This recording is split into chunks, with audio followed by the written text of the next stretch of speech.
पढ़ ले ये तो सब कहते हैं, पर क्यों और कैसे सिर्फ कुछ लोग। पंखों की नहीं अब हौसलों की बारी, संग नॉलेज गेट अपनी नॉन स्टॉप पारी। गुजरा पल गुजरा कल मुझसे हो न सके अब वेट, आखिर फिर खुल ही गया अपने नॉलेज का गेट। वो वो वो ओ ओ ओ ओ knowledge gate knowledge gate knowledge gate knowledge gate खुल ही गया नॉलेज गेट, सपनों का नॉलेज गेट।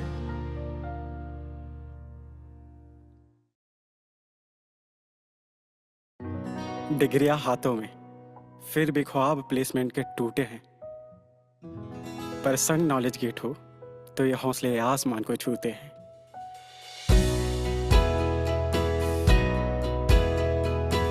हक है सम्मान का सपने अपने साकार हो, मेहनत करने वालों को जॉब का अधिकार हो, भारत की उन्नति में मेरा भी योगदान हो।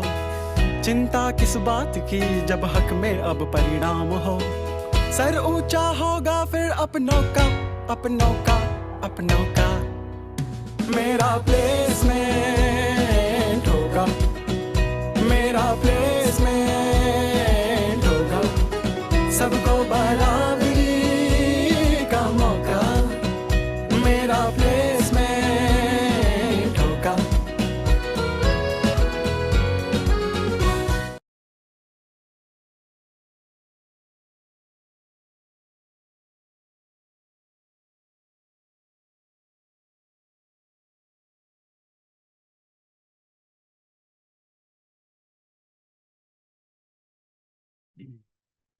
Very happy evening to all. एक बार जल्दी से कंफर्म करेंगे इफ मैं perfectly audible and visible, audio video सभी को क्लियर है क्या? एक बार जल्दी से बताएंगे। Yes, beautiful beautiful beautiful. चलिए जी, तो शुरू करते हैं आज का टॉपिक। ऑपरेटर्स एंड एक्सप्रेशंस पर हम बात कर रहे थे, और पिछली क्लास में हमने कौन कौन से ऑपरेटर्स देखे, जल्दी बताओ चैट बॉक्स में, फटाफट से बताओ कौन कौन से ऑपरेटर्स देखे हमने लास्ट क्लास में। हमने अरिथमेटिक ऑपरेटर्स देखे, उसके अलावा असाइनमेंट ऑपरेटर देखा, उसके अलावा और क्या देखा, इंक्रीमेंट डिक्रीमेंट ऑपरेटर देखे। बहुत बढ़िया। तो उसी सिलसिले को आगे बढ़ाते हैं, आज हम और ऑपरेटर्स के बारे में बात करेंगे। साइज ऑफ ऑपरेटर अभी हमने नहीं देखा आरजू, अभी हम देखेंगे, है ना। रिलेशनल ऑपरेटर को हम सीखते हैं, रिलेशनल ऑपरेटर क्या होते हैं। तो ये जो less than equal to, double equal to, not equal to, greater than equal to, इन तरह की ये जो ऑपरेटर्स होते हैं, इनको हम रिलेशनल ऑपरेटर बोल देते हैं। अब आपसे अगर कोई पूछे कि यार 2 is greater than 3, तो आप बोलोगे भाई या तो इसका आंसर ट्रू है या तो इसका आंसर फॉल्स है, दो में से कुछ एक हो सकता है। यस, तो ये हमेशा ट्रू या फॉल्स में रिटर्न करते हैं। जैसे यहाँ पर ये फॉल्स है तो ये फॉल्स रिटर्न कर देगा। फॉल्स का मतलब क्या होता है, 0 होता है, और ट्रू का मतलब होता है 1। या देखो, ये आउटपुट वैल्यूज होती हैं, फॉल्स की आउटपुट वैल्यू 0 होती है और ट्रू की आउटपुट वैल्यू 1 होती है। कहीं पर भी अगर आप ट्रू का आउटपुट कराओगे तो 1 आउटपुट आएगा। जैसे यहाँ पर आउटपुट क्या आएगा, 1 आएगा अगर ये वैल्यू ट्रू है। इनपुट के केस में आप 0 डाल रहे हो तो इट्स अ फॉल्स, और कोई भी नॉन जीरो वैल्यू डाल दोगे तो it will be considered true input के केस में। अभी अगेन पार्शियली समझ आया होगा, ये आगे अपन और कॉन्सेप्ट देखेंगे और क्लैरिटी आपको धीरे धीरे इसमें मिलेगी, ठीक है।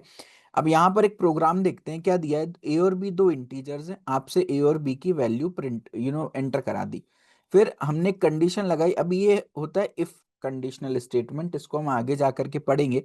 इसका मतलब ये होता है कि अगर ये जो कंडीशन है ये ट्रू हो गई तो इसके नीचे वाली लाइन चलेगी, अदरवाइज नहीं चलेगी। क्या बोलते हैं इसको, मुंह से बोल के बताओ, कंडीशनल स्टेटमेंट। कई बार इंटरव्यू में पूछ लेते हैं ये कंडीशनल स्टेटमेंट क्या होते हैं, वो बताओ, आदमी इसी में कंफ्यूज हो जाता है। तो पता होना चाहिए ये चीज, ठीक है। तो ये हो जाते हैं कंडीशनल स्टेटमेंट आपके, ठीक है।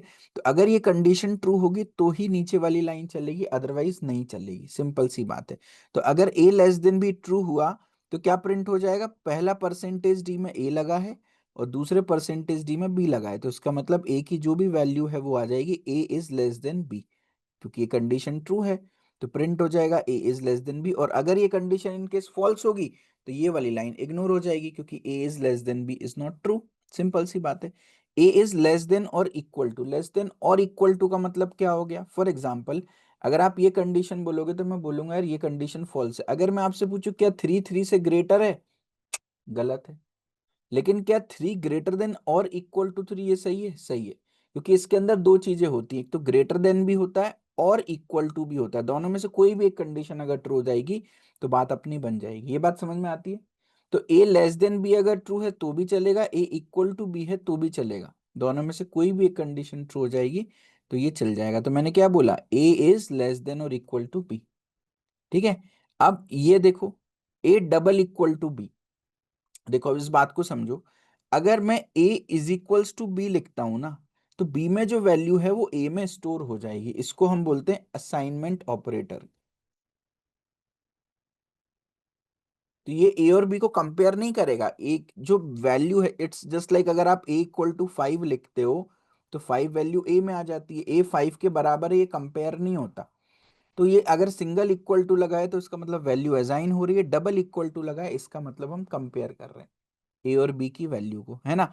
अच्छा, A is not equal to B को मैथमेटिकली तो मैं ऐसे लिखता हूं। अब ये सिंबल क्या अवेलेबल है कीबोर्ड पे? नहीं अवेलेबल है। तो फिर उसके लिए हम क्या करते हैं? नॉट इक्वल टू कर देते हैं। ठीक है, तो A is not equal to B. Screen visible तो है भाई? अपना इंटरनेट चेक करो यार। मैं आप मेरे को एक चीज बताओ, मैं अगर अपना आपको इंटरनेट जस्ट थोड़ा सा एक आइडिया दूं।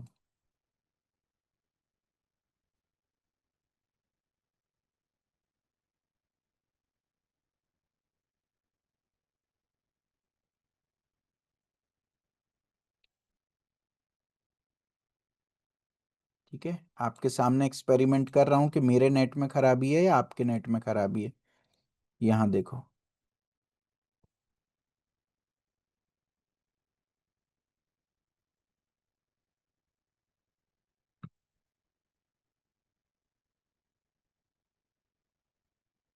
है क्रेजी। 870 Mbps speed.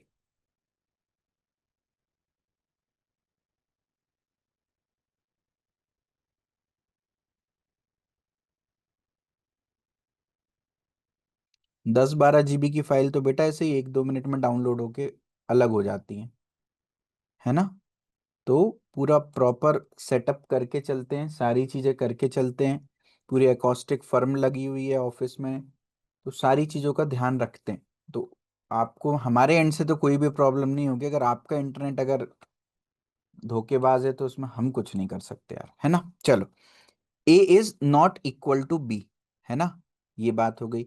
तो next is A is greater than B और ए इज ग्रेटर देन और इक्वल टू बी। तो कुल मिला के जो भी कंडीशन ट्रू होगी वो उसका इफ स्टेटमेंट चल जाएगा। वेरी सिंपल सी बात है। एक कोई केस ड्राई रन करके देख लें क्या?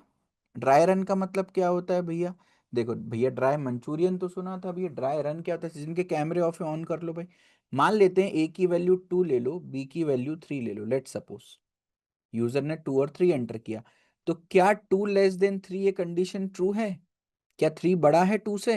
हाँ जी, कंडीशन ट्रू है। तो क्या प्रिंट हो जाएगा? 2 इज लेस देन 3, ये वाली लाइन प्रिंट हो जाएगी। क्या 2 लेस देन और इक्वल टू 3 है? इसमें दो कंडीशन है, लेस देन 3 हो गया और 2 इक्वल टू, कोई भी एक कंडीशन ट्रू हो जाए, ऊपर वाली ट्रू है तो 2 इज लेस देन और इक्वल टू 3, तो 2 आ गया, ये वाली लाइन चल गई, इक्वल टू 3, तो 2 इज लेस देन और इक्वल टू 3 प्रिंट हो गया। क्या 2 इक्वल इक्वल 3 है क्या? क्या 2 3 के बराबर है क्या? नहीं है जी। तो ये वाली कंडीशन क्या हो गई? फॉल्स हो गई। फॉल्स हो गई तो ये प्रिंट नहीं करेगा, ये प्रिंट चलेगा ही नहीं। Next is A is not equal to B. क्या 2 इज नॉट इक्वल टू 3, क्या ये कंडीशन ट्रू है? जी हाँ, बिल्कुल ट्रू है। 2 जो है 3 के बराबर नहीं है, तो क्या प्रिंट हो जाएगा? 2 इज नॉट इक्वल टू 3, ये प्रिंट हो जाएगा। फिर क्या 2 ग्रेटर देन 3 है? नहीं, ये कंडीशन फॉल्स है। क्या 2 ग्रेटर देन और इक्वल टू 3 है? नहीं, ग्रेटर देन भी नहीं है और इक्वल टू भी नहीं है, दोनों ही कंडीशन फॉल्स हो गई यहाँ पर, तो ये भी नहीं चलेगा। तो क्या प्रिंट हो जाएगा? 2 is less than 3, 2 is less than और equal to 3, 2 is not equal to 3। Simple सी बात है, बात समझ में आ गई है ना? चल ब्यूटीफुल, बहुत बढ़िया, बहुत शानदार। एक बार रन करके देख लेते हैं अपन।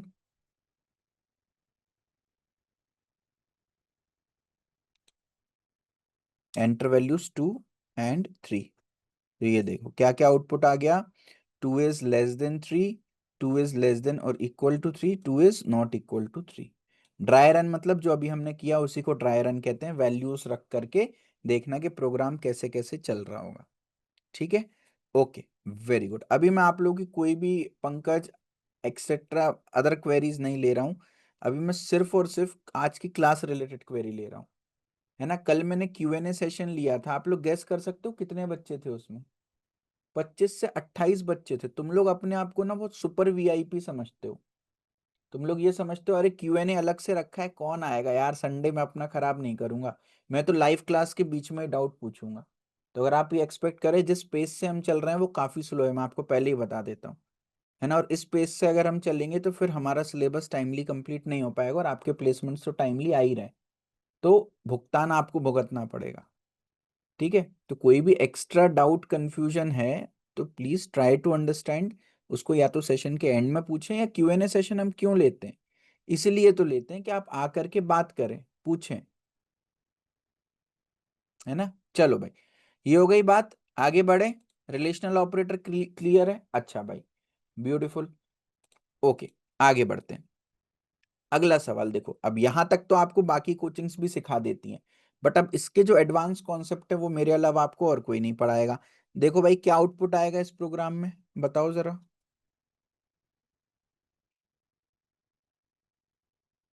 आगे नहीं बन रहा है, आप अपने हिसाब से देखो, कुछ एरर आएगा, कुछ आउटपुट आएगा, क्या आएगा क्या नहीं आएगा, बताओ।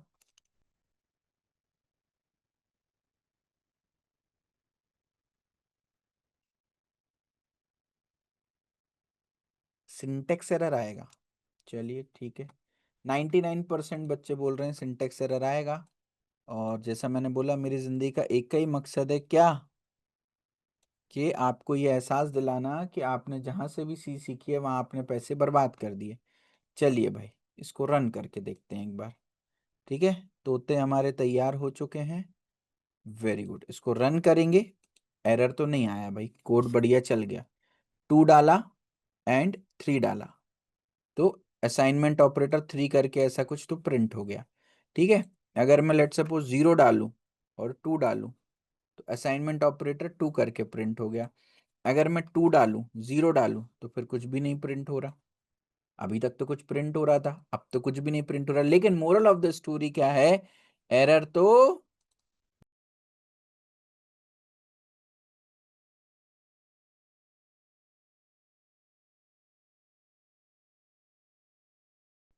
अरिजीत भी लाइक मेरी शक्तियों का गलत इस्तेमाल किया गया है माँ, राइट?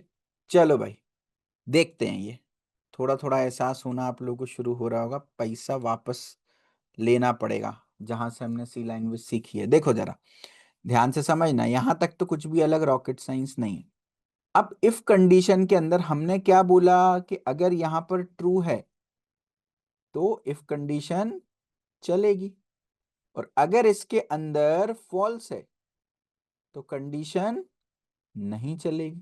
सिंपल सी बात है, यही बोला था हमने। चलो भाई, अब यहां पर ध्यान से एक चीज देखना कि जब भी मैं a is equals to B लिखता हूं ना, जब भी मैं a is equals to B लिखता हूं, तो इसका मतलब क्या है? b की जो भी वैल्यू है वो a में डाल दो। तो क्या a और b में अब सेम वैल्यूज आ गई क्या? मान लेते हैं b में वैल्यू 5 है, a में वैल्यू 2 है, लेट सपोज। अगर मैं a इक्वल टू बी लिख रहा हूं, इसका मतलब a इक्वल टू 5, तो a में भी 5 आ गई, b में भी 5 आ गई वैल्यू, तो a और b में सेम वैल्यू है।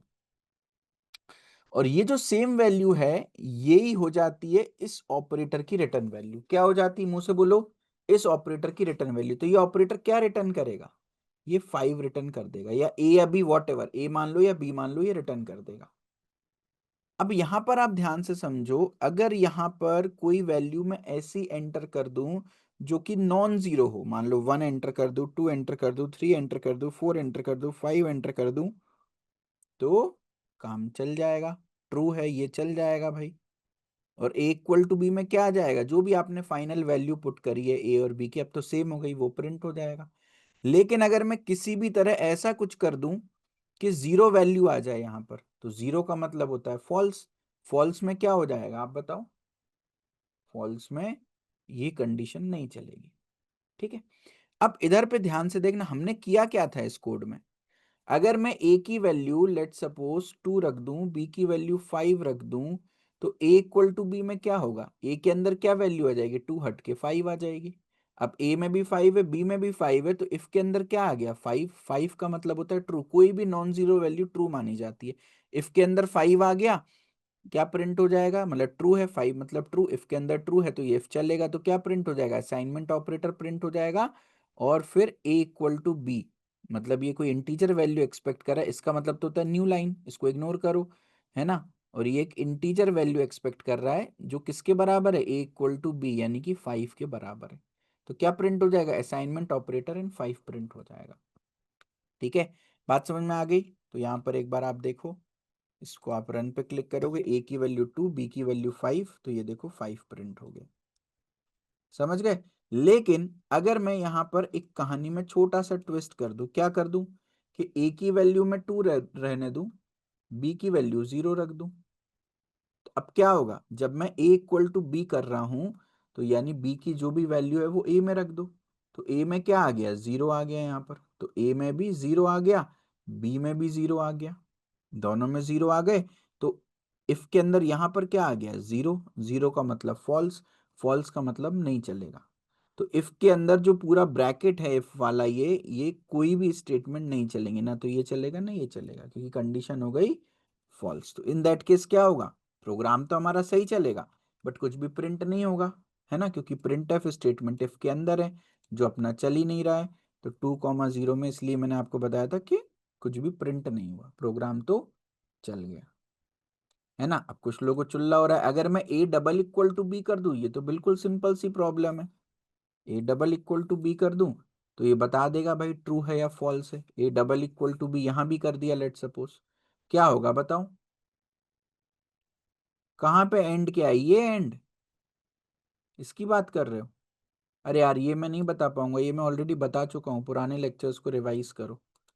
ठीक है, अगर मैं इसको यूज करूँ तो क्या होगा, अब आप ए और बी की जो भी वैल्यू डालोगे वो कंपेयर करेगा क्या ए बी के बराबर है क्या। अगर बराबर है तो ये कंडीशन चलेगी, है ना, और बराबर नहीं है तो नहीं चलेगी। एक बार करके देख लेते हैं, मान लो ए में भी 2 बी में भी 2 रखा, तो देखो क्या प्रिंट किया उसने, कंडीशन चल गई, क्योंकि ए इक्वल टू बी है। ए और बी को कंपेयर किया, 2 रखा यहाँ पे और यहाँ भी 2 रखा, क्या 2 2 के बराबर है, हाँ बिल्कुल बराबर है, यानी इफ के अंदर क्या आ गया, ट्रू आ गया। ट्रू आ गया तो ये लाइन रन हो गई, और इसका आउटपुट क्या आ गया, A double equal to B का आउटपुट क्या है, मैंने अभी बताया ट्रू है, ट्रू का मतलब क्या होता है, 1 होता है, तो 1 प्रिंट हो गया। ठीक है, और अगर मैं यहां पर 0 रख दूं, तो यहां पर मान लो 1 रख दूं और यहां पर 2 रख दूं, तो देखो कुछ भी नहीं प्रिंट होगा, क्यों, क्योंकि A double equal to B condition false हो जाएगी। फॉल्स हो जाएगी तो नीचे आ जाएंगे। बात समझ में आ गई। Yes, A not equal to B रख के देख लो, ए और बी इक्वल नहीं है, ये चेक कर लेगा, 2 और 3 इक्वल नहीं है, बिल्कुल नहीं है, कंडीशन ट्रू हो गई। ठीक है, कंडीशन ट्रू हो गई, प्रिंट एफ असाइनमेंट ऑपरेटर आ गया, क्योंकि ए बी के बराबर नहीं है, ये कंडीशन ट्रू हो गई, इधर आ गए। अब यहां पे क्या लिखा है, ए बी के बराबर है, A double equal to B, क्या ये ट्रू है, नहीं है, फॉल्स है, तो इसलिए यहां पे 0 आ गए। बात समझ में आ गई। अच्छा, अगर कंडीशन में रिलेशनल ऑपरेटर लिया, लो भाई सारे आप बेटा, पहली बात तो ये तुम्हें खुद करना चाहिए, तो तुम्हें खुद समझ में आएगा, ज्यादा बेहतर सीखोगे, बट तुम मेरे से करा रहे हो, अपना नुकसान करा रहे हो, बट कोई बात नहीं। इसका क्या आउटपुट आएगा बताओ। अब ये कोई पूछने वाली बात है क्या यार, मान लो मैं 2 और 2 दे दूं, तो ये कंडीशन ट्रू हो जाएगी, कंडीशन ट्रू हो गई, तो असाइनमेंट ऑपरेटर ए में भी 2 है, बी में भी 2 है, तो 2 आ गया ना यहाँ पर, ए इक्वल टू बी का आउटपुट क्या हो जाएगा, 2 हो जाएगा। क्लियर है। और अगर मान लो मैं यहाँ पे 2 और 3 रख दूं, तो कंडीशन ही फॉल्स हो जाएगी, अंदर हम जाएंगे ही नहीं। ओके, चलो ब्यूटीफुल, बहुत बढ़िया, बहुत शानदार। आगे बढ़ते हैं भाई। एक केस और देखना भाई, जल्दी से क्या आउटपुट आएगा बताओ। क्या आउटपुट ट्रू आएगा या आउटपुट फॉल्स आएगा, क्या होगा?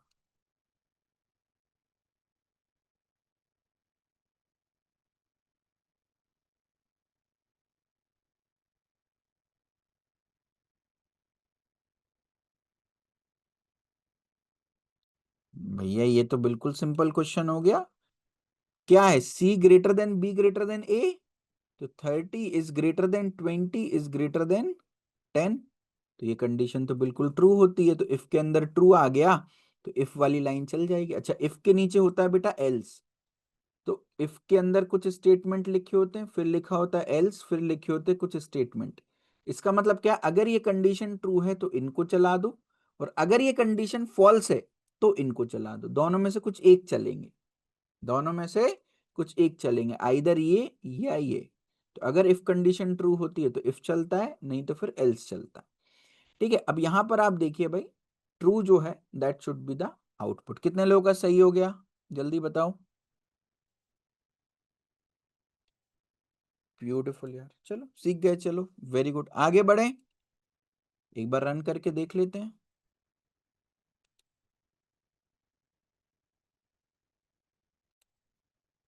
ये तो बाबा फॉल्स आ गया। अब क्या है?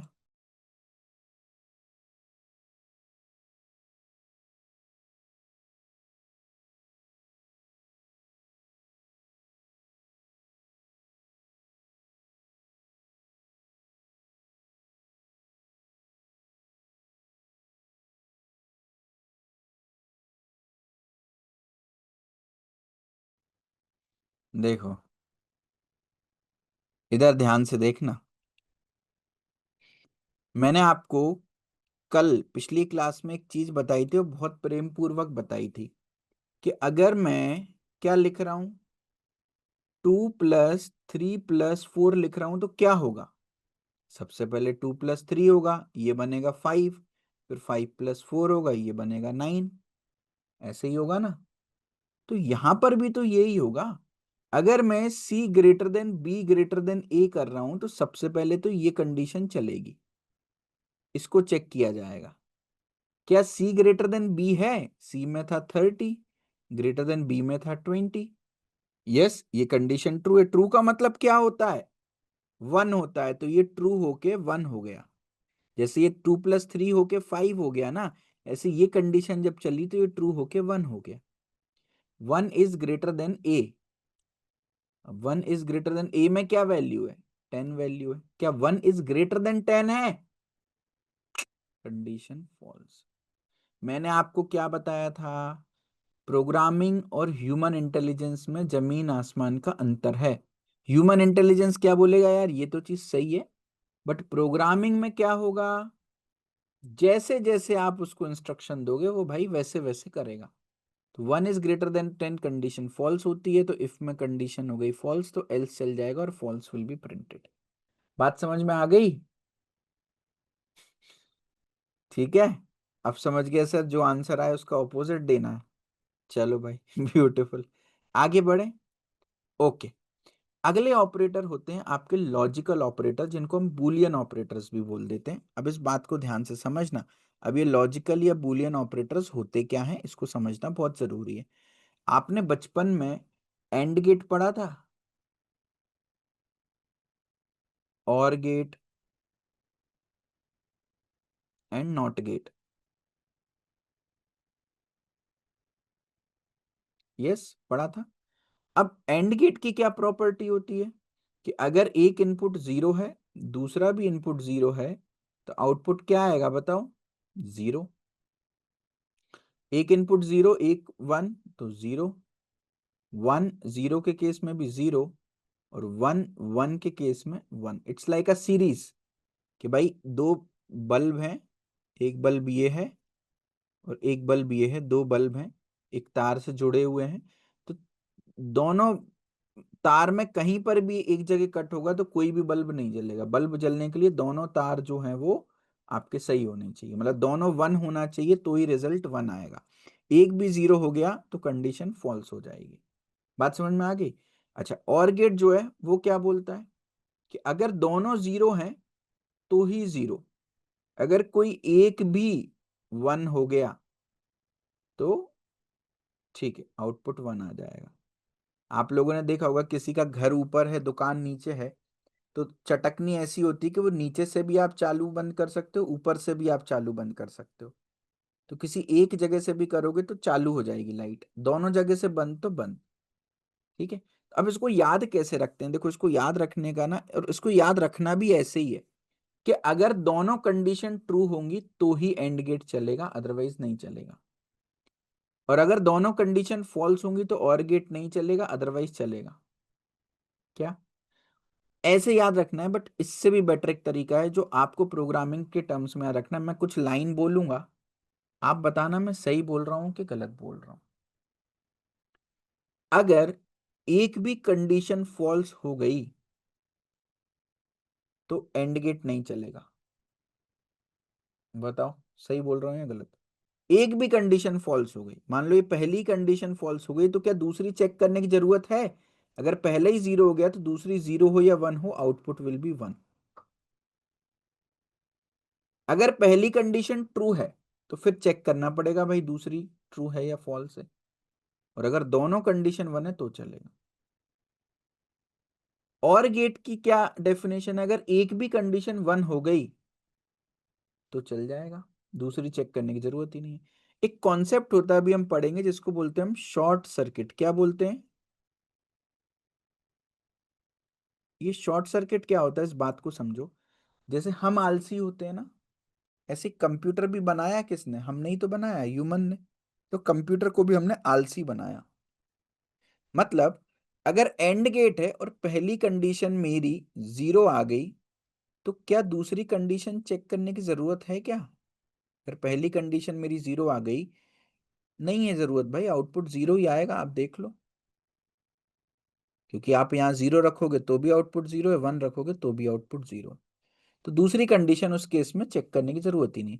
लेकिन अगर पहली कंडीशन मेरी वन है तो हाँ, अब दूसरी चेक करनी पड़ेगी, क्योंकि अगर दूसरी जीरो तो आउटपुट जीरो, और अगर दूसरी वन तो आउटपुट वन। तो फिर दूसरे पर आउटपुट आपका डिपेंड कर रहा है, वो चेक करना पड़ेगा।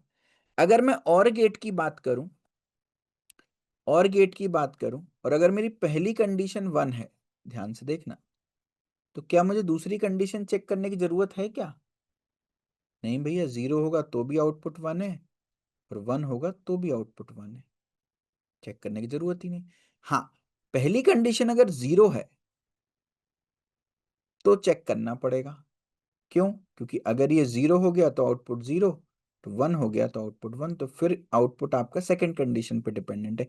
यहां आउटपुट आपका सेकंड कंडीशन पे डिपेंडेंट नहीं है। तो मोरल ऑफ द स्टोरी, अगर एंड गेट में पहला ही इनपुट जीरो हो गया तो कंपाइलर आगे चेक नहीं करता है।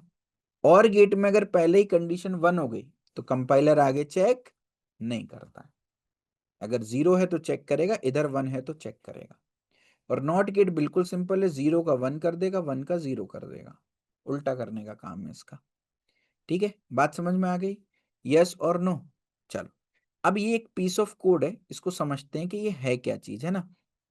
मैं इसको एक काम करता हूँ, इस पर्टिकुलर स्लाइड को मैं डुप्लीकेट कर देता हूँ, because I M in need of this slide.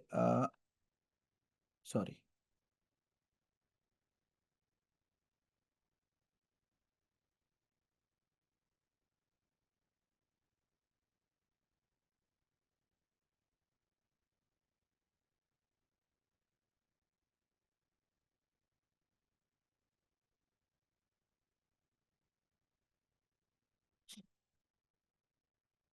All right,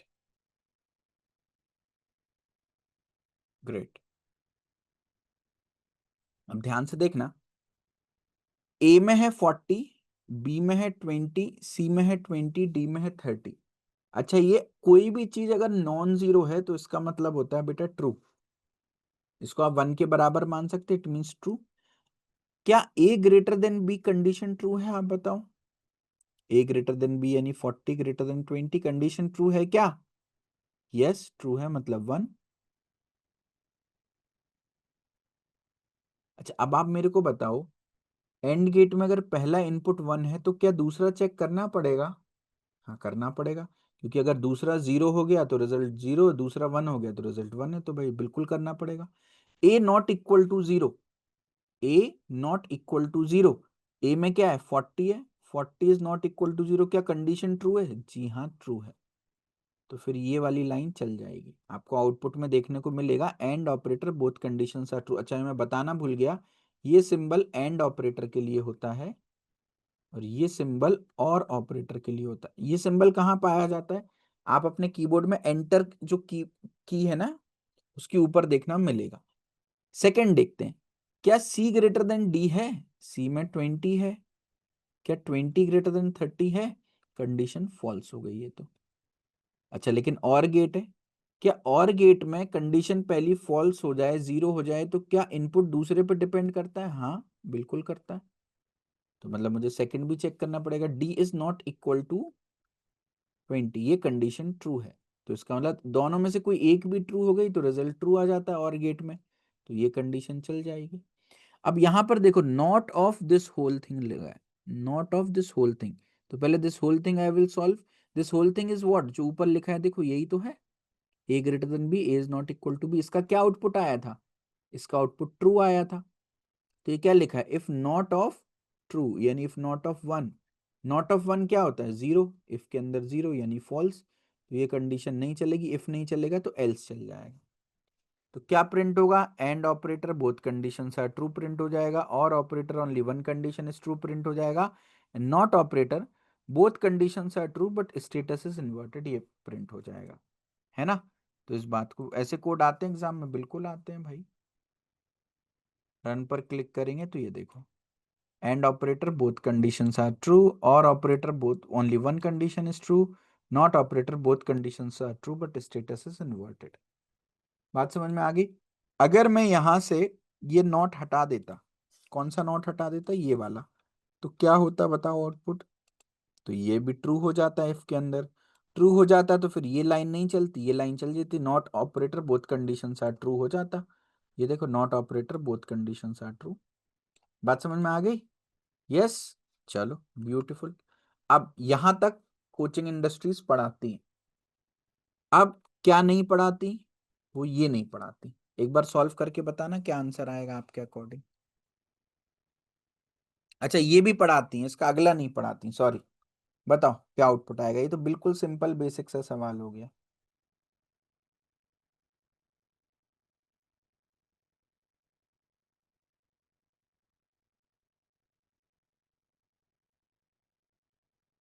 ये तो बिल्कुल सिंपल हो गया, इसमें तो कुछ भी नहीं है। ए की वैल्यू 40 है, बी की 20 है, सी की 20। ए एंड बी 40 एंड 20, भाई 40 भी क्या है? नॉन जीरो वैल्यू यानी ट्रू है, ट्रू मतलब 1 एंड 1, यही तो है ट्रू एंड ट्रू। ट्रू और ट्रू का आउटपुट क्या आ जाएगा? ट्रू आ जाएगा, यानी ये कंडीशन चल गई। इधर देखो, ए एंड 0। अच्छा, ए में कोई भी वैल्यू 0 के साथ एंड हो गई तो फॉल्स हो गई, ये चलेगा ही नहीं।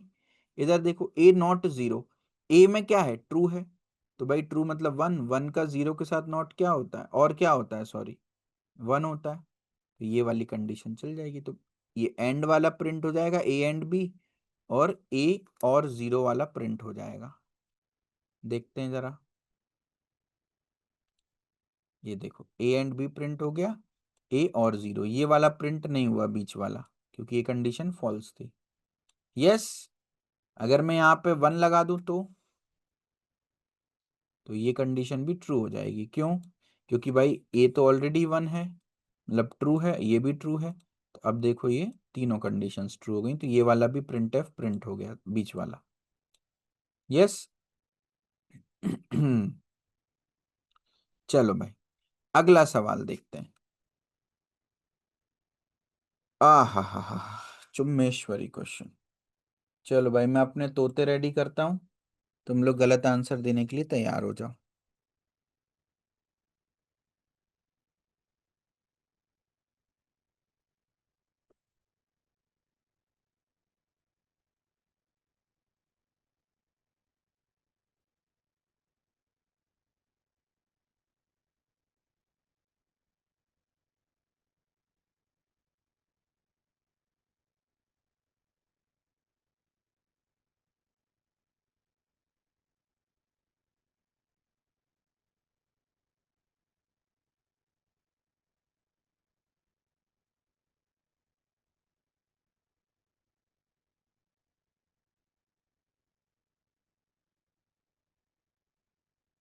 सोच के समझ के आंसर देना।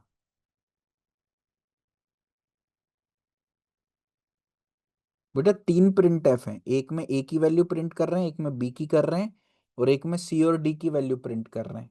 तो 4 वैल्यूज आएंगी। हाँ, जैसे सुधांशु ने आंसर दिया उसी तरह का आंसर आएगा कुछ।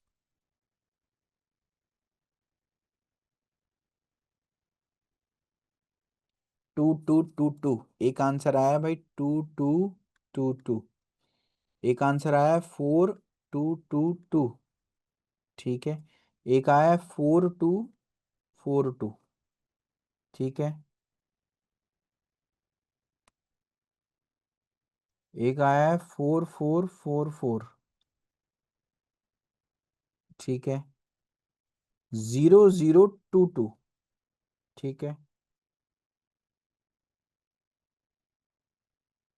2242। अच्छा जी।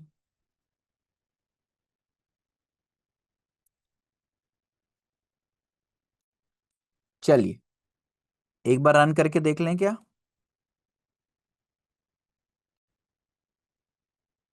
ठीक, रन करके देख लेते हैं, इज्जत डूबी या बची।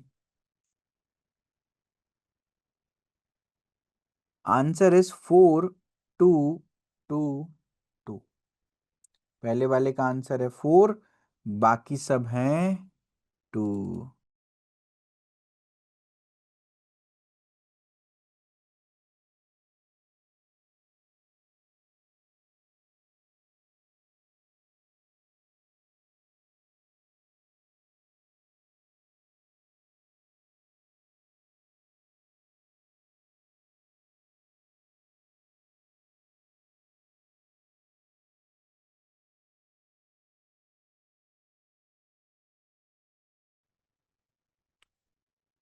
चलो अच्छा, ध्यान से समझना। तुम लोग को हिंदी ऐसा तो नहीं है कि पता चले कि 5 लेक्चर हो गए, तुम लोग को इंग्लिश आती हो सबको, मैं हिंदी में बोल रहा हूँ इसलिए समझ में नहीं आ रहा हो, या ऐसा। चलो सर एक बार फिर से डिस्कस कर दें। अरे भाई, अभी ये मतलब आप टाइप करके रखते होगे कि सर क्या जैसी एक्सप्लेनेशन खत्म हो और मैं एंटर दबा दूं एक बार, और अभी पहले एक बार एक्सप्लेन तो करने, तो जल्दी एंटर दबा दिया तुमने। हैं? ध्यान से देखो अब इधर, सब पूरा खुलासा करेंगे, पूरी सीआईडी बनेंगे अपन। देखो इधर, ध्यान से देखना सब लोग इधर। I want everyone's focus here. A की वैल्यू, तुम लोग ना बहुत जल्दी में रहते हो। ए की वैल्यू 2 है। P equal to 2 <10 and A equal to 4। अच्छा पहले मेरे को एक चीज बताओ, 2 <10 ये कंडीशन ट्रू है या फॉल्स है? ये कंडीशन ट्रू है। अच्छा एंड में पहली कंडीशन ट्रू हो गई तो आगे वो चेक करेगा यार, क्योंकि अगली अगली कंडीशन पे आउटपुट डिपेंड करेगा। अगर अगली ट्रू है तो आंसर ट्रू है, अगली फॉल्स है तो आंसर फॉल्स है। ए इक्वल टू 4 का क्या मतलब है? ए में वैल्यू 2 हटा के 4 कर दो। और ये रिटर्न क्या करेगा? मैंने अभी तो बताया था थोड़ी देर पहले, ये क्या रिटर्न करेगा? ये 4 रिटर्न करेगा। 4 का मतलब क्या होता है? ट्रू होता है। तो यहां पर भी ट्रू था, यहां पर भी ट्रू है, दोनों साइड ट्रू है। ट्रू और ट्रू है मतलब ये कंडीशन चल जाएगी, है ना। ओवरऑल रिजल्ट ट्रू हो गया, ट्रू और ट्रू की वजह से। तो पी के अंदर ट्रू वैल्यू आ गई, यानी पी के अंदर वैल्यू आ गई 1। लेकिन वो तो आपसे पूछी भी नहीं है, पूछी होगी तो अपन बता देंगे। और फाइनली ए की वैल्यू क्या निकल के आई? 4 निकल के आ गई। ठीक है, तो अभी ए की वैल्यू 4 है फिलहाल। आगे देखते हैं। नेक्स्ट है इंट बी इक्वल, अच्छा इसमें किसी को डाउट है क्या? और ए प्रिंट करा दिया तो इसलिए पहला आउटपुट 4 आया। किसी को भी डाउट है? वो 2222 वाले थे वो क्लियर हो गए अब, है ना। चल very good. Next is int B equal to 2। B में रख दिया 2। अच्छा आप मेरे को बताओ, मैं जल्दीबाजी करता हूँ या आराम से करता हूँ क्वेश्चन? आराम से करता हूँ इसलिए मेरे आंसर सही आते हैं। भाई तुम 10 में से 7 क्वेश्चन करोगे, सातों सही करोगे, 70% मार्क्स मिलेंगे। लेकिन तुम 10 में से 10 करोगे और 5 सही 5 गलत करोगे तो 50% ही मार्क्स मिलेंगे, है ना।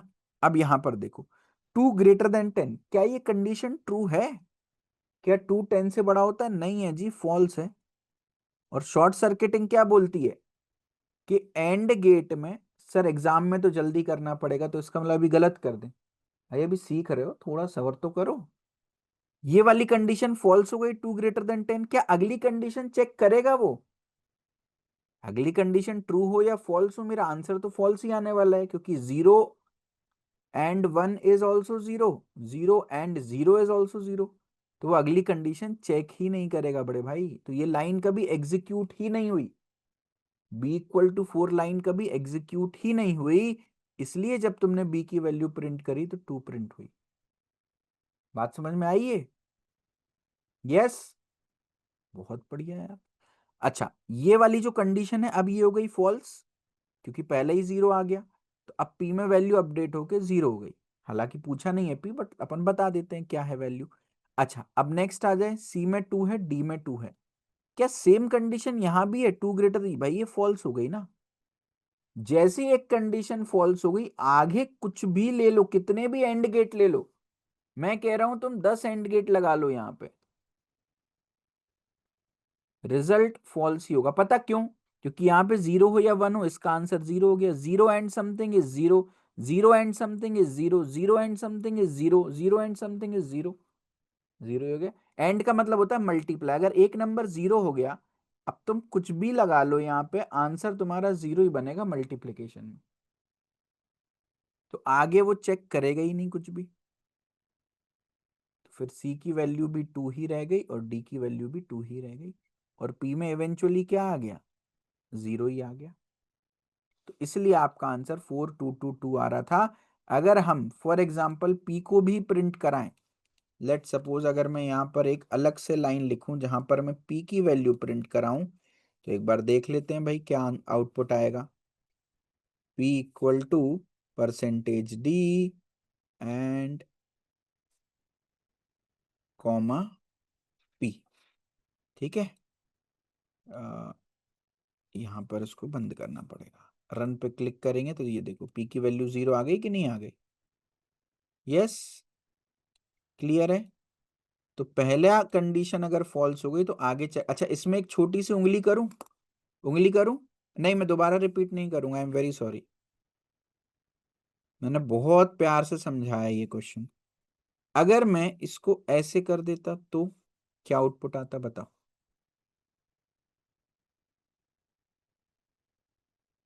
क्या आउटपुट आता अब बताओ? नहीं आता सेम। देखो यहां तक तो सेम ही है, 4 और 2 आता। अब यहां देखो c = 4, पहली कंडीशन ट्रू है, पहली कंडीशन ट्रू है, तो ये कंडीशन एग्जीक्यूट हो जाएगी, सी की वैल्यू 4 हो जाएगी।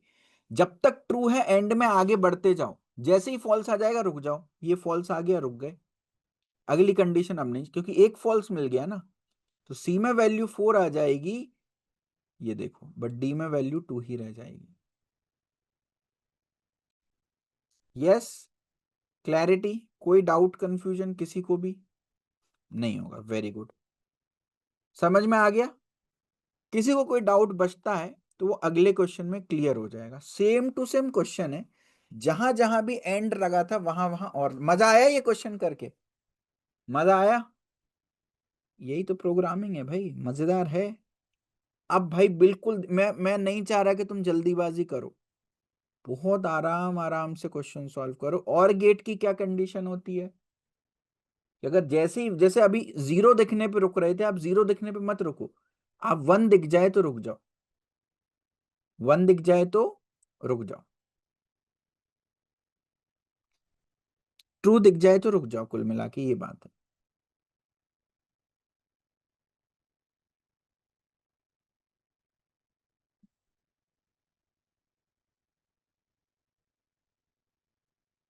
फिर अलग अलग आंसर आ रहे हैं भाई, इतने जल्दी मैं खुद एग्जाम में नहीं लगा पाता आंसर, अभी तो मैं कोड को पढ़ रहा हूँ, इतने में तुम लोगों ने आंसर ही निकाल दिया, इसलिए तो गलत आंसर आ रहा है। किस चीज की जल्दी है भाई, कहाँ जाना है तुम्हें? कौन इंतजार कर रही है तुम्हारा? थोड़ा सोच के समझ के पेन कॉपी तो उठाओ, ओरली कैसे सॉल्व कर दे रहे हो?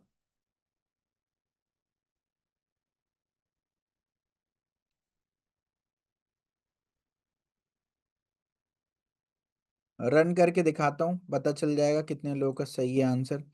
2442 है आउटपुट, 2442। गधों, पी की वैल्यू बताओ क्या है? 4444, लगे पड़े हैं इडियटों की तरह। बोल रहा हूँ भाई आराम से करो।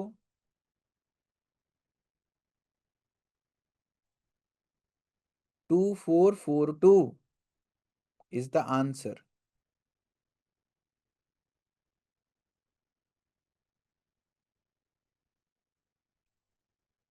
वो एकदम से पता नहीं तुम लोग को आंसर कैसे बदल जाता है। अभी जो 4444 टाइप कर रहे थे वो एकदम से अब 2442 टाइप करने लगे। भाई पहली बार में ही समझ के कर लो। चलो इधर ध्यान से देखो। 2 <10 कंडीशन ट्रू है। अगर कंडीशन ट्रू है तो आगे चेक करने की जरूरत है क्या? नहीं है ना। ये कंडीशन ट्रू हो या फॉल्स हो, रिजल्ट तो ट्रू आ गया।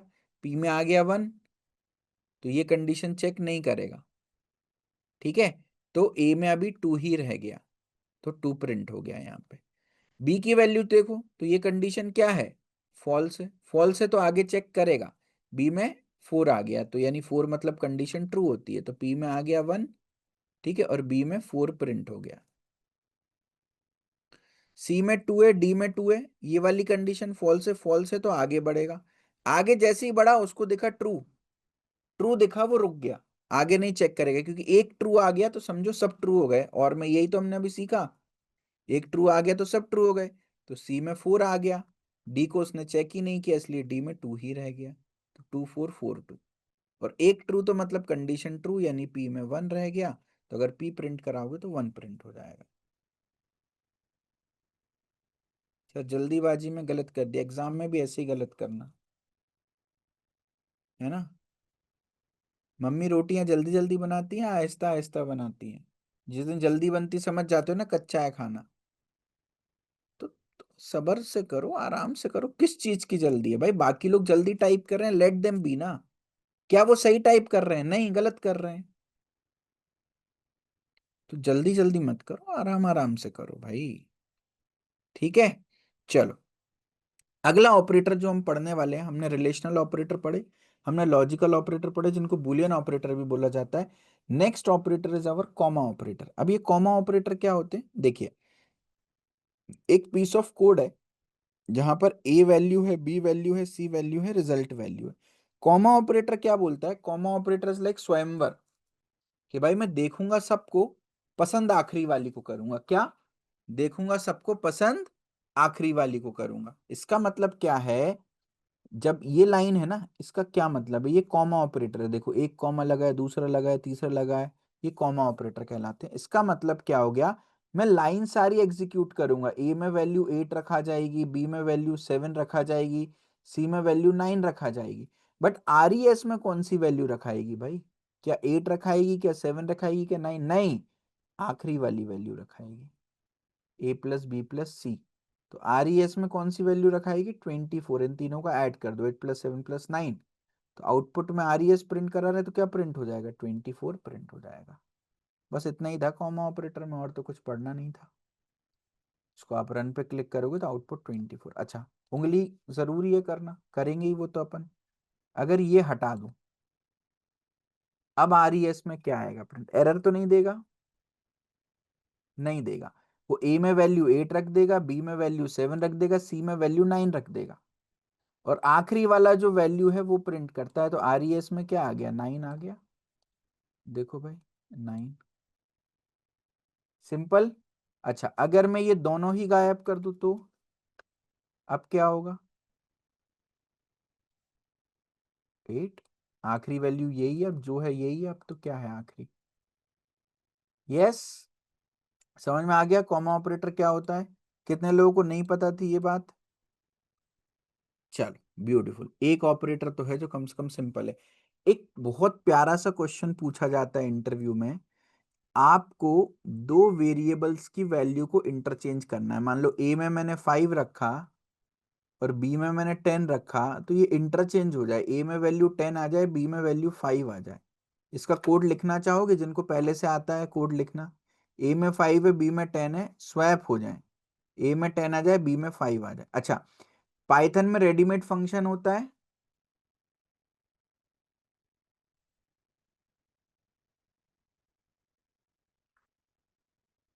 किस चीज का इंटरव्यू है भाई?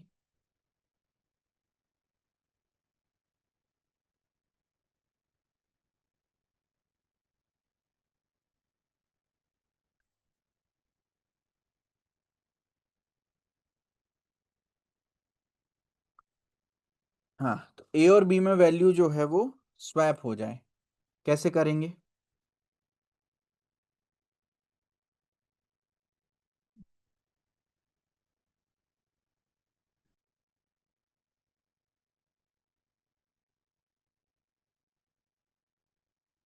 तो हम क्या करेंगे, देखो एक बहुत प्यारा सा पीस ऑफ कोड है।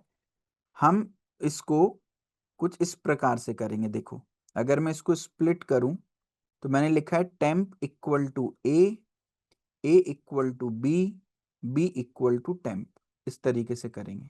तो ए में वैल्यू 5 है, बी में वैल्यू लेट सपोज 10 है, तो टेम्प में क्या आ जाएगा आप बताओ?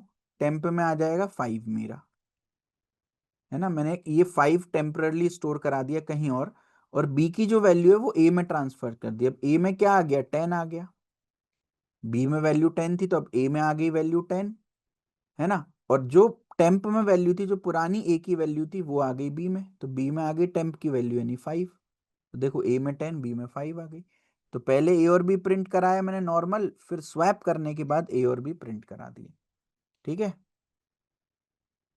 तो इधर देखो भाई, रन पर क्लिक करो, तो पहले ए में 8 बी में 7 वैल्यू थी, अब स्वैप होके ए में 7 बी में 8 वैल्यू हो गई। क्लियर है क्या? पक्की बात? Yes, very good.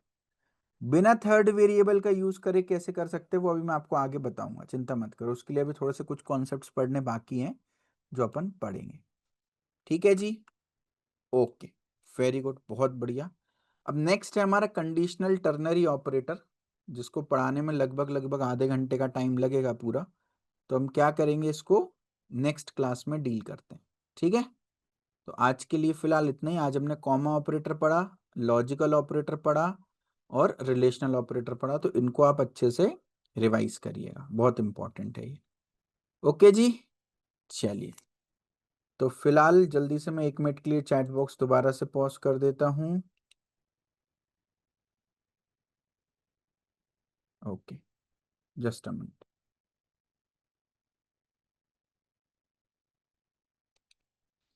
या पढ़ाई दूं क्या, क्या कहते हो? कंडीशनल टर्नरी ऑपरेटर पढ़ा दूं? चलो अच्छा ठीक है, पढ़ लेते हैं। देखिए, कंडीशनल टर्नरी ऑपरेटर क्या होता है, ध्यान से देखो, इधर इधर पे ध्यान देना सब। आधा घंटा तो नहीं, वैसे 15 मिनट के आसपास लगेगा। ध्यान से देखना, ये कुछ इस प्रकार का दिखता है, ये दिख रही है आपको इमेज? ये कुछ इस प्रकार का दिखता है, जहां पर आपको एक स्टेटमेंट 1 लिखा होता है, फिर क्वेश्चन मार्क, फिर उसके बाद स्टेटमेंट 2 लिखा रहता है और कॉलन, फिर स्टेटमेंट 3 लिखा रहता है। तो बेसिकली अगर इसको मैं इंटरप्रेट करूं तो यहां पर एक कंडीशन लिखी रहती है, और अगर वो कंडीशन ट्रू होती है तो ये वाला स्टेटमेंट चल जाता है, और अगर कंडीशन फॉल्स हो रही होती है तो फिर ये वाला स्टेटमेंट चल जाता है। जस्ट लाइक अभी हमने इफ एल्स देखा था ना, अगर कंडीशन ट्रू है तो इफ वाला ब्लॉक चल जाएगा, नहीं तो फिर एल्स वाला ब्लॉक चल जाएगा।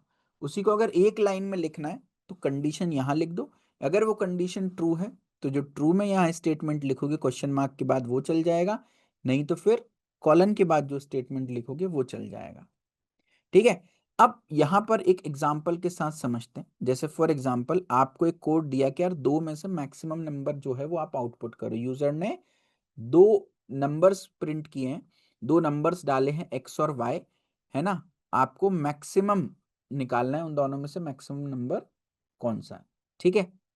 तो हमने बोला यार एक्स और वाई की वैल्यू आप एंटर कर दो, ठीक है। एक्स और वाई की हमने वैल्यू एंटर करा दी, फिर हमने लिखा max is equals to X greater than Y. अब इसको ध्यान से समझना, क्वेश्चन मार्क एक्स वाई। अब देखो इसको कैसे रीड करेंगे, ध्यान से देखना। मैं बोल रहा हूं कि अगर एक्स वाई से बड़ा है, क्या? अगर एक्स वाई से बड़ा है, ये कंडीशन ट्रू कब होगी? जब एक्स वाई से बड़ा होगा। और एक्स वाई से बड़ा है तो मतलब मैक्सिमम कौन हो गया? एक्स हो गया है वाई हो गया? बताओ। एक्स हो गया, तो मैक्स के अंदर एक्स की वैल्यू स्टोर हो जाएगी। और अगर ये कंडीशन फॉल्स हो गई, भाई एक्स बड़ा नहीं है वाई से, तो कौन बड़ा है? वाई बड़ा है, तो मैक्सिमम कौन हो गया? वाई। कंडीशन फॉल्स होने पे क्या, कहाँ जाता है? इधर जाता है। ट्रू होने पे इधर आता है, फॉल्स होने पे इधर जाता है, तो फिर मैक्स में वाई की वैल्यू हो जाएगी। तो क्या ये सही बन गया कि नहीं बन गया फंक्शन आपका? जो मैक्सिमम है वो मैक्स में जाकर के स्टोर हो जा रहा है। तो वही हमने प्रिंट करा दिया मैक्स। यस, तो अब आप इसको रन करके देखो। आप कोई भी दो नंबर एंटर करोगे, मान लो आप 10 और 12 एंटर करते हो, तो उसने बता दिया लार्जर कौन सा है, 12 है। अगर इसको रिवर्स करते हैं, 12 और 10 करते हैं, तो भी उसने बता दिया लार्जर कौन सा है, 12 है। तो ये है ब्यूटी टर्नरी ऑपरेटर की, लिटरली एक लाइन में आप मैक्सिमम निकाल सकते हो। बात समझ में आ गई? यस। चलिए, अब इसमें नेस्टिंग भी हो जाती है, जिसको बोलते हैं नेस्टेड टर्नरी ऑपरेटर। नेस्टिंग का मतलब क्या होता है? आपने चिड़िया का घोंसला देखा है, नेस्ट देखा है? नेस्ट में एक के अंदर एक जालियां बुनी जाती है ना। तो यहां पर देखो, एक टर्नरी ऑपरेटर के अंदर एक और यूज किया गया है, एक और यूज किया गया। तो आई वांट कि भाई मैं ऐसा क्या करूं कि मेरे को आउटपुट में एक ही वैल्यू में 4 स्टोर हो जाए। तो एक्स वाई और जेड का मैं ऐसा क्या कॉम्बिनेशन लूं कि मेरे को ना यहां पर एक ही वैल्यू में 4 स्टोर हो जाए। तो आप एक एक कॉम्बिनेशन रख के देख सकते हो। रखो एक बार, सोचो समझो। जैसे पहला कॉम्बिनेशन मैं आपको रख के बता देता हूं, ध्यान से देखना। पहला कॉम्बिनेशन क्या बोल रहा है? एक्स की वैल्यू 3 है, वाई की वैल्यू 4 है, जेड की वैल्यू 2 है। पहला कॉम्बिनेशन देखो जरा, इधर ध्यान दो सब लोग। हमेशा सबसे पहले मैं क्या करता हूं? ब्रैकेट सॉल्व करता हूं। तो x ग्रेटर देन y, आप मेरे को ये बताओ, x greater than y condition true है क्या? x में क्या है? 3 है, ग्रेटर देन 4, ये कंडीशन क्या है? फॉल्स है। अच्छा, कंडीशन फॉल्स होने पर यहां जाएगा या यहां जाएगा? यहां नहीं जाएगा, यहां जाएगा, है ना। यहां जाएगा तो इसको तो एग्जीक्यूट ही नहीं करना। इसको देखो, अब इसके अंदर एक और टर्नरी ऑपरेटर है, देखो कंडीशन है, क्वेश्चन मार्क है, डॉट है। y greater than z, y में क्या है? 4 है, greater than z, condition true है क्या? हाँ जी, मतलब 4 ग्रेटर देन 2, कंडीशन ट्रू है क्या? हाँ जी, कंडीशन ट्रू है। ट्रू होने पे कहाँ जाता है? y के पास जाएगा। तो y के अंदर क्या स्टोर्ड है? 4 स्टोर्ड है। वो 4 कहाँ पर चला जाएगा? a के पास चला जाएगा। तो in that case 4 will be the output here. बात समझ में आ गई? ए के अंदर क्या स्टोर हो जाएगा? 4 स्टोर हो जाएगा। तो option A is the correct answer. अच्छा, लेकिन इमेजिन करो ए वाला ऑप्शन लास्ट में होता तो बताओ। अच्छा, ये एक बहुत अच्छा ऑब्जर्वेशन आकाश ने किया है कि आंसर भैया बी और सी तो हो ही नहीं सकता। कोई बता सकता है क्यों? क्योंकि आप देखो, ए में आप क्या स्टोर करा रहे हो? या तो एक्स की वैल्यू स्टोर करा रहे हो, या जेड की, या वाई की, या जेड की। यानी एक्स वाई जेड में से कोई वैल्यू ए में उठ करके चली जा रही है। तो एक्स, अगर ए में वैल्यू 4 होना चाहिए, तो एक्स वाई जेड में से कोई एक तो 4 कम से कम होना चाहिए ना। तो इनके पास तो 4 ही नहीं है। तो either the answer could be this और दिस। अभी तो हमने देख लिया ये। अच्छा, इसको और देख लेते हैं, ये क्यों गलत है डी वाला। ध्यान से देखो, क्या एक्स ग्रेटर देन वाई, अच्छा मैं कह रहा हूं बाकी सब छोड़ो, आप तो मुझे बताओ।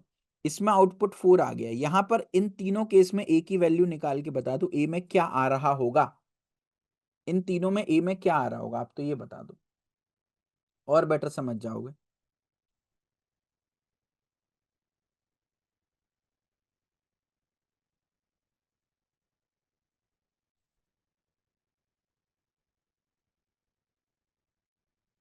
सॉरी।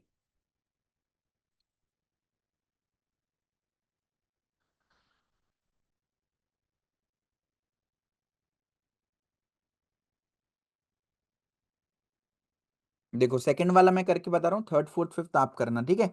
सेकंड वाले में क्या लिखा है, ध्यान से देखो जिशान, आप समझ जाओगे। X greater than Y, X greater than Y का मतलब क्या हो गया?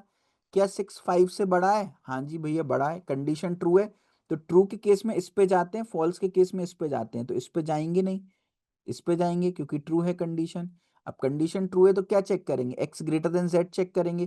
क्या एक्स मेरा जेड से बड़ा है? हाँ बिल्कुल बड़ा है, तो कंडीशन ट्रू हो गई। ट्रू के केस में एक्स के पास जाएंगे, नहीं तो जेड के पास जाएंगे। तो एक्स की वैल्यू ए में स्टोर हो जाएगी। तो एक्स में क्या है? 6 है, तो 6 स्टोर हो जाएगा। थर्ड वाला देखो भाई, थर्ड वाले में भी आप जब इसको सॉल्व करोगे तो 6 स्टोर हो जाएगा, और यहां पर 5 स्टोर हो जाएगा फोर्थ वाले में। अगर आप ध्यान से देख रहे हो भैया, आपने बिना देखे कैसे बता दिया? आप मुझे कोई भी एक्स वाई जेड की वैल्यू दे दो, मैं बिना देखे बता दूंगा। कोई भी एक्स वाई जेड की वैल्यू दे दो, मैं बिना देखे बता दूंगा, बिना सॉल्व किए कि क्या आएगा। आप बोल रहे हो 2 4 5, 5 आएगा। 6 5 8 8 आएगा, 3 2 5 5 आएगा, because this is the program to find maximum of 3 numbers. अभी हमने मैक्सिमम ऑफ 2 नंबर्स देखा ना, ये मैक्सिमम ऑफ 3 नंबर्स का लॉजिक है। तो आप अगर यहाँ ध्यान से देखो तो सबसे बड़ा नंबर कौन सा है, 4 है, वही आउटपुट आ गया। सबसे बड़ा नंबर 6 है, वही आउटपुट आ गया। सबसे बड़ा नंबर 6 है, वही आउटपुट आ गया। सबसे बड़ा नंबर 5 है, वही आउटपुट आ गया। अब ये कैसे हो रहा है देखो, इसको समझने की कोशिश करते हैं, ध्यान से देखना। पहली कंडीशन में मान के चलता हूं कि x जो है वो y से बड़ा है।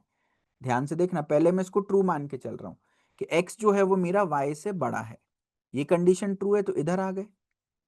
अब x मेरा y से बड़ा है, और अगर ये कंडीशन भी ट्रू हो गई कि x मेरा z से भी बड़ा है, तो इसका मतलब x सबसे बड़ा है, देखो, इसलिए x प्रिंट हो गया। अगर ये कंडीशन भी ट्रू हो गई तो प्रिंट हो गया। अब सेकंड केस देखना, सेकंड परम्यूटेशन कॉम्बिनेशन देखना।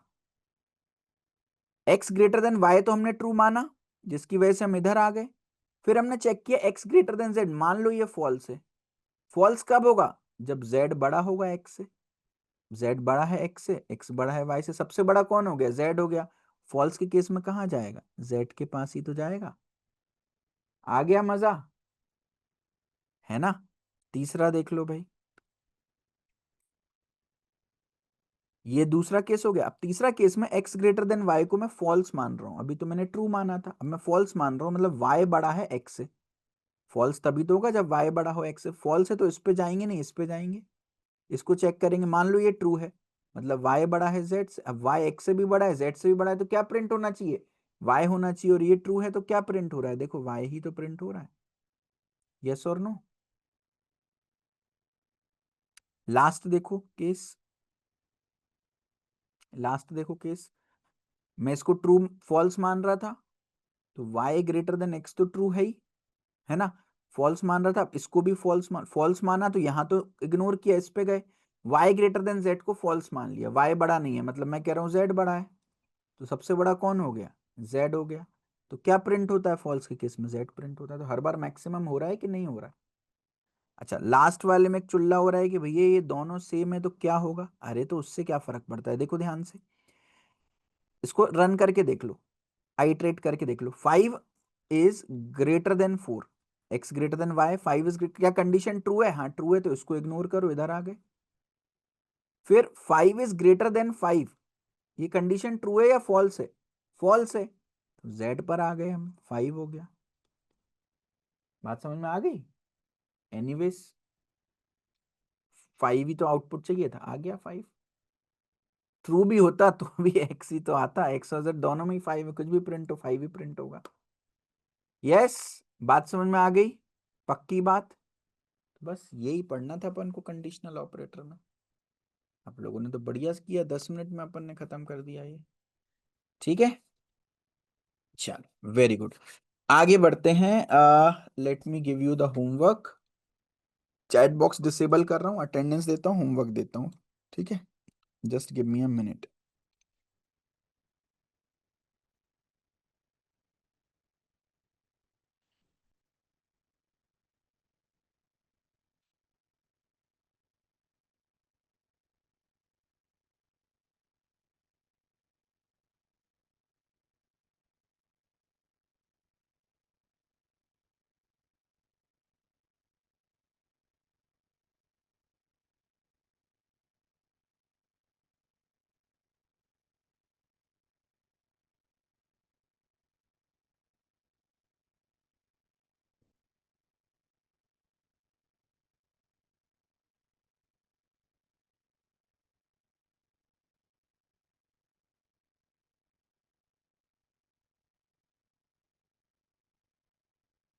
भाई अच्छा लग रहा हो तो प्लीज फीडबैक देते जाना, अपना प्रेम जो है वो बना रहना चाहिए, ये इम्पोर्टेंट है।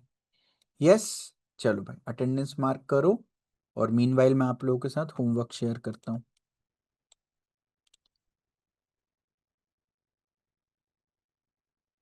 माय कोर्सेज में हम आ गए, अनुशासन कोर्स के अंदर आ गए। ठीक है, तो अगेन सी प्लस प्लस, जावा और पाइथन जो भी आप प्रोग्रामिंग लैंग्वेज पढ़ रहे हो उसको प्लीज कंटिन्यू करते जाएं।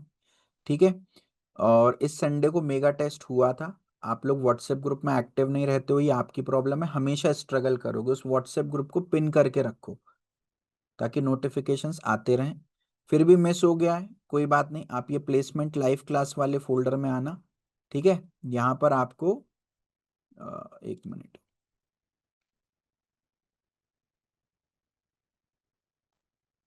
प्लेसमेंट लाइव क्लास वाले फोल्डर में आना। यहाँ पर आपको ये देखो वीकली मेगा टेस्ट में 17 अगस्त का टेस्ट दिख जाएगा, मेगा टेस्ट 1 कोडिंग, तो इसको अटेंड कर लेना, ठीक है। उसके अलावा प्लेसमेंट इन 30 डेज वाला अपन क्रैश कोर्स कंप्लीट कर रहे थे, डे 1 और डे 2 हम कंप्लीट कर चुके थे, राइट।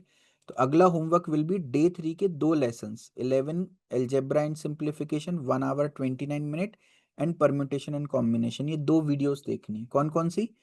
डे 3 एप्टीट्यूड में algebra and simplification and permutation and combination.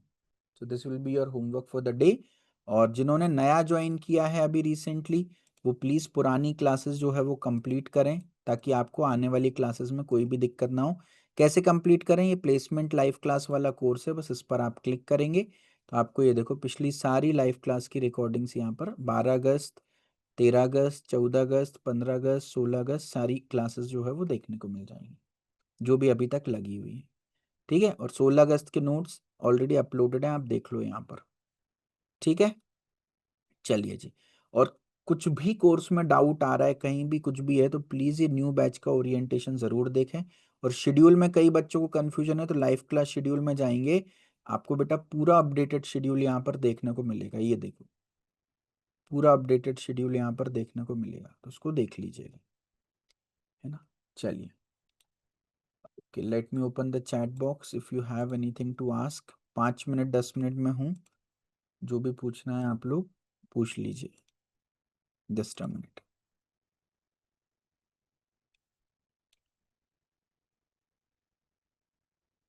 हाँ जी, बताइए। I need help 2026 batch. I have been learning DSA and C++ for 2.5 months with the help of YouTube, but I see मेरे friend के course में बहुत से ऐसे टॉपिक हैं जो यूट्यूब में अवेलेबल नहीं है। क्वेश्चंस, मुझे लैंग्वेज स्विच करना चाहिए क्योंकि जावा में ये मुझे सारे यूट्यूब से पढ़ाई करना चाहिए और सारे टॉपिक सर्च करके।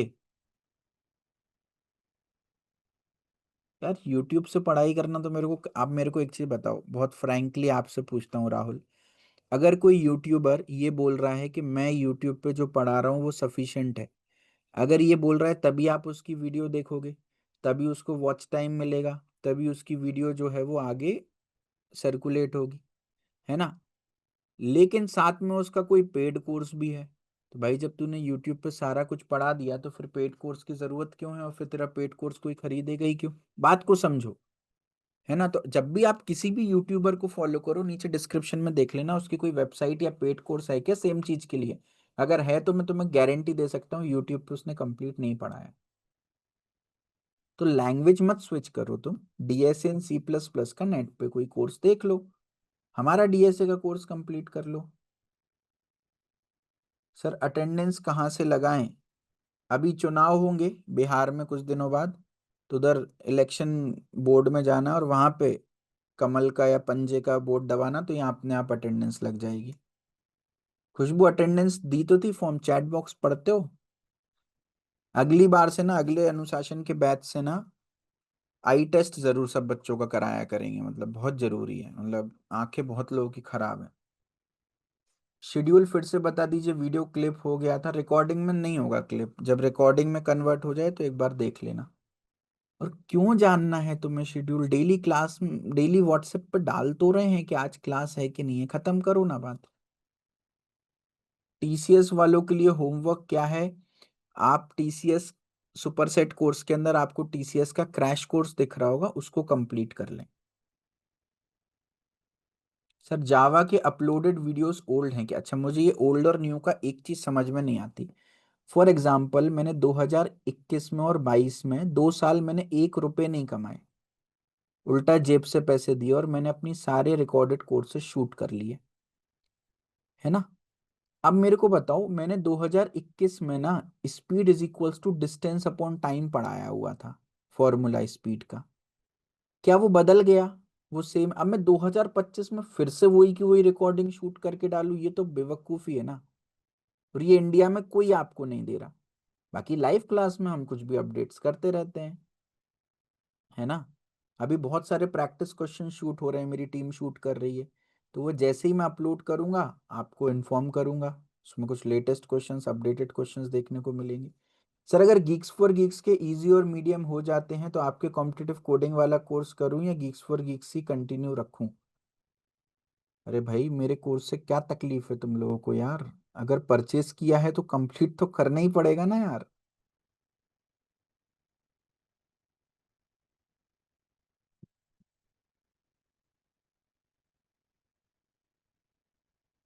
सर मेरा दोस्त अभी क्लास देख रहा है, पूछ रहा है कि मैं डीएसए सर से करूंगा तो हो जाएगा?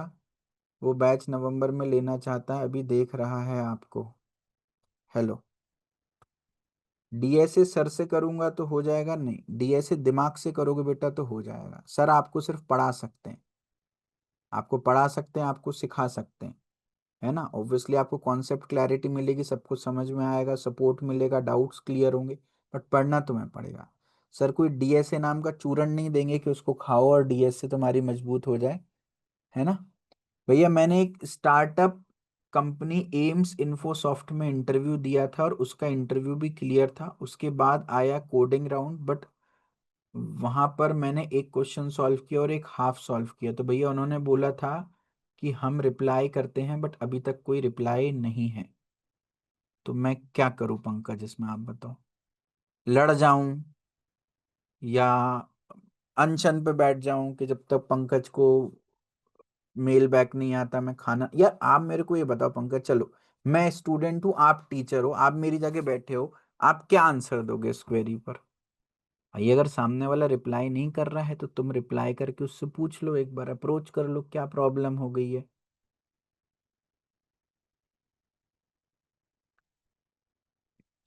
भैया यूट्यूब पर एक वीडियो देखा था about aptitude assessment of Cognizant, उसमें बताया था कि only quantitative and gamified aptitude होगा, रीजनिंग नहीं होगा। Is it real? देखो प्रतीक, मैं आपको एक चीज बताता हूँ। कोई भी आईटी कंपनी ना, मतलब कंपनी को सरप्राइज और प्रैंक्स ना बहुत पसंद है, मतलब आईटी कंपनीज को। तो कभी भी वो पहले से नहीं बताती तुमको कि ये एग्जाम पैटर्न है। तो जितने भी यूट्यूबर्स बता रहे हैं वो लास्ट ईयर के पैटर्न्स के हिसाब से बता रहे हैं। मेरे हिसाब से तो रीजनिंग आया था लास्ट ईयर, और मैं जब भी पैटर्न सिलेबस बताता हूँ तो मेरे कोर्स का नाम है सुपर सेट। भाई दो चीजें एक्स्ट्रा पढ़ लो, उसमें नुकसान नहीं है। बट कोई चीज पढ़ के नहीं गए और वो पेपर में आ गई तो फिर तुम गंदे फंस जाओगे। तो अगर रीजनिंग पढ़ लो, नहीं आएगी कॉग्निजेंट में तो आगे और कंपनीज में हेल्प कर लेंगे। फोकस क्वांटिटेटिव और गेमिफाइड पे ज्यादा कर लेना। कोडिंग क्वेश्चन टॉपिक वाइज कहाँ से प्रैक्टिस कर सकते हैं?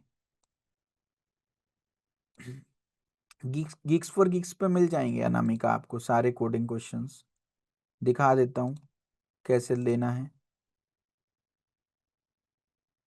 गीक्स फॉर गीक्स टाइप करना, ठीक है। दूसरी लिंक, पहली स्पॉन्सर्ड है उसको छोड़ देना, दूसरी लिंक पर क्लिक करना।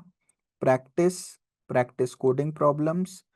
और यहाँ पर आप देखेंगे ना तो आपको ये टॉपिक बाय टॉपिक देखो, top 50 array problems, top 50 string problems, top 50 tree problems, top 50 DP problems, topic by topic मिल जाएंगे तुमको। तो कर सकते हो यहाँ से।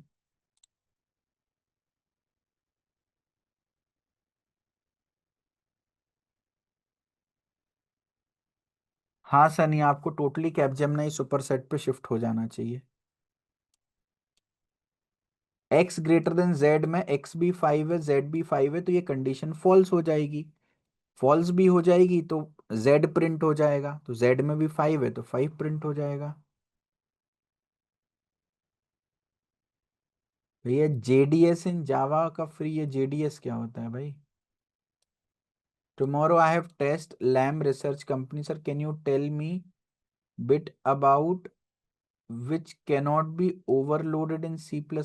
अरे भाई एआई मेंटर से पूछ लो ना यार, काहे इतना वो कर रहे हो? Sir from where I should learn सब array questions of coding because I am not getting सब। आपने एआई मेंटर से पूछा सृष्टि? वो तो आपको कितने जितने सब एरे के क्वेश्चन चाहिए उतने दे देगा। सर कंप्लीट तो कॉलेज वाले भी नहीं पढ़ाते, ये आपका बैच एनरोल करने के बाद प्रूफ हो गया। कॉलेज वाले पढ़ाते भी हैं? ये तो मैं पहली बार सुन रहा हूँ। जावा के फोल्डर में नोट्स ऐड होगा क्या? नहीं, रिकॉर्डेड कोर्सेज में हम नोट्स नहीं देते पूजा, वो आपको खुद बनाने चाहिए, ताकि आपकी हैंड राइटिंग में जो नोट, बेटा जावा एक ऐसी चीज़ है जो तुम्हें आज नहीं, आज से 10 साल बाद भी काम आएगी। तो 10 साल तक हर साल कोर्स लोगे क्या? नोट्स बनाओ अपने।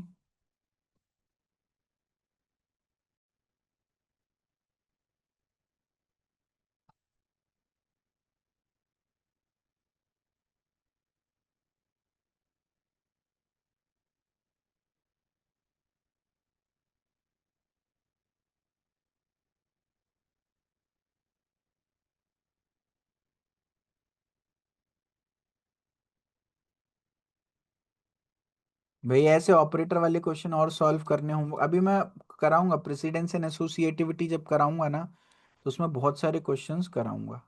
ठीक है सर, कल संडे को टीसीएस वालों के लिए हाँ हुआ था भाई, कोडिंग का टेस्ट हुआ था। Sir what is practical importance of C greater than B greater than A? नहीं, कोई प्रैक्टिकल इंपॉर्टेंस नहीं है। सिंस, हाँ कोई कोई प्रैक्टिकल इंपॉर्टेंस नहीं है।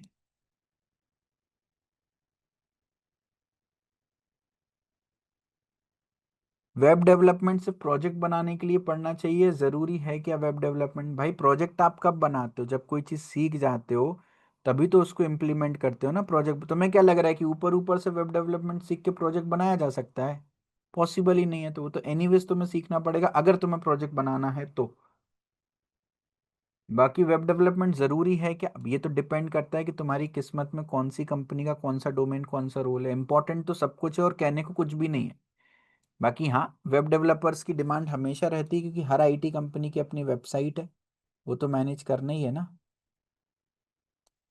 Object oriented programming C plus plus में पढ़ेंगे हम, जावा में भी पढ़ेंगे कुछ कुछ कॉन्सेप्ट उसके।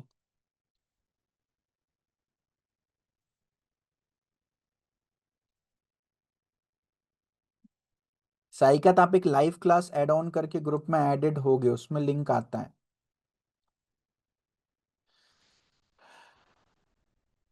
चलो भाई, तो आज के सेशन को यहीं पर एंड करते हैं, और आप सब मुलाकात होगी अगले सेशन में। ठीक है, चलिए जी, thank you so much. Bye bye, take care, love you all. Homework, Akash एक बार दोबारा ये लाइव की रिकॉर्डिंग देखना, आपको पता चल जाएगा। होमवर्क मैं बता के खत्म कर चुका हूँ। ओके जी, टेक केयर।